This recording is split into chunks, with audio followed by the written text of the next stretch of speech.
बिस्मिल्लाहिर्रहमानिर्रहीम अस्सलाम वालेकुम।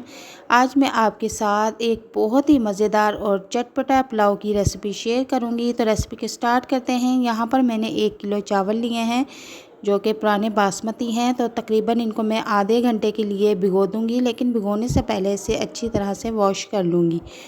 और इसके बाद यहाँ पर मैंने एक पतीला लिया है और इसमें तकरीबन 150 ग्राम मैंने ऑयल ऐड कर दिया है। 1 किलो चावल में हम 150 ग्राम ऑयल ऐड करेंगे।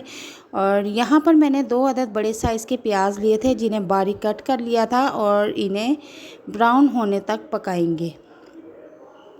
तो पुलाव की क्वांटिटी मैं आपको बता देती हूँ कि 1 किलो हम पुलाव रेडी कर रहे हैं। तो यहाँ पर आप देखें प्याज हमारे अच्छी तरह से ब्राउन हो चुके हैं। इनको निकाल के मैं किसी अखबार पर फैला दूँगी। और इसके बाद मैंने 4 अदद दरमियाने साइज़ के टमाटर लिए थे और उन्हें कट करके इसमें ऐड कर दिया है। और इसके बाद मैंने 1 चम्मच लहसुन 1 चम्मच अदरक पेस्ट लिया है, उसे भी बारीक पीस कर इसमें ऐड कर दिया है। 5 से 6 अदद हरी मिर्चें ली हैं, सेंटर से कट कर ली हैं, उनको भी इसमें ऐड कर दिया है। अब थोड़े से कुछ मसाले हैं वो भी ऐड कर लेंगे। यहाँ पर मैंने 1 चम्मच ज़ीरा लिया है जो कि बारीक पीस लिया था। 1 चम्मच पिसा हुआ धनिया ऐड किया है, आधी चम्मच पिसी हुई सौंफ और आधी टिक्की कनौर की ऐड कर दी है इसमें मैंने। और अब मैं इसके बाद इसमें हस्बे ज़ायका नमक ऐड करूँगी। नमक आप टेस्ट के मुताबिक ले लें। और 1 चम्मच मैंने इसमें कुटी हुई मिर्च ऐड की है। अब मैं इसमें थोड़ा सा गरम मसाला ऐड करूँगी। गरम मसाले में मैंने बादियान के फूल 2 अदद भी ऐड किए हैं। और अब इस मसाले को हम अच्छी तरह से फ्राई कर लेंगे।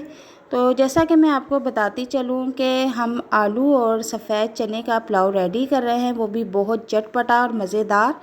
तो सफ़ेद चने मैंने 1 पाव ले लिए थे और उसको तकरीबन 2 घंटे के लिए भिगो दिया था और उन्हें बॉईल करके रख लिया है।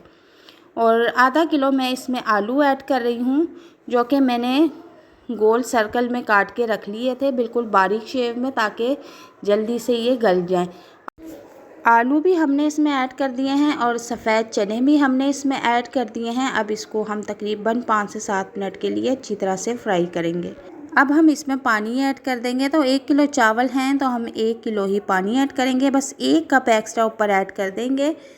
और इसके बाद पानी को बॉयल आने तक हम पकाएंगे। अब देखें अब पानी में बॉयल आ चुका है तो अब हम इसमें चावल ऐड कर देंगे। चावल तकरीबन मैंने आधे घंटे से भिगो के रखे हुए थे, पुराने चावल थे, इस वजह से मैंने इनको आधे घंटे के लिए भिगोया है।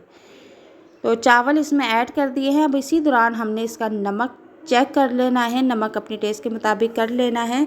यहाँ देखिए इसका पानी सारा अच्छी तरह से खुश्क हो चुका है। और यहाँ पर प्याज मैंने इसके ऊपर स्प्रिंकल कर दी है। 1 से 2 अदद लेमन गोल शेप में कट करके ऐड कर दिए हैं। थोड़ा सा पुदीना इस पर ऐड कर दिया है। और अब हम इसको दम पर रख देंगे। तकरीबन 12 से 15 मिनट मैंने इसे दम पे रखा है। और अब मैंने जब इसका दम हटाया है तो माशाल्लाह हमारे चावल रेडी हैं। बहुत ही मज़े का ये पुलाव बनके रेडी हुआ है। यकीन करें कि अगर आप इस पुलाव को एक बार घर में बनाएंगे तो आपके पड़ोसी आपसे